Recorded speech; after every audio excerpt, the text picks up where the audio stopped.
পৃথিবীর সবচেয়ে ক্ষুদ্রতম এই দেশের নাম সিল্যান্ড। দেশটির রয়েছে নিজস্ব রাজধানী, মুদ্রা, ভাষা, পার্লামেন্ট, সরকার এবং জনগণ। অথচ এই দেশটির আয়তন মাত্র 550 বর্গমিটার। ভাবছেন এত ছোট আবার দেশ হয় নাকি? কিন্তু বিশ্বাস করতেই হবে যে এটি একটি স্বাধীন সার্বভৌম দেশ। দেশটির সম্পূর্ণ নাম প্রিন্সিপালিটি অফ সিল্যান্ড, যাকে সংক্ষেপে সিল্যান্ড বলা হয়। দেশটির অবস্থান ব্রিটিশ সমুদ্র উপকূল থেকে 6 মাইল উত্তরে। বিস্তীর্ণ নীল সমুদ্র, তার মাঝখানে দাঁড়িয়ে আছে একটি প্ল্যাটফর্ম। দেশটিতে কোনো ভূখণ্ড বা মাটি নেই। পুরো স্থাপনাটি একটি কৃত্রিম প্ল্যাটফর্ম। এটি মূলত দ্বিতীয় বিশ্বযুদ্ধের সময় ব্রিটেন কর্তৃক স্থাপিত একটি সামরিক দুর্গ।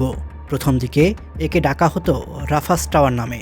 এর কাজ ছিল শত্রু বিমানকে প্রতিহত করা।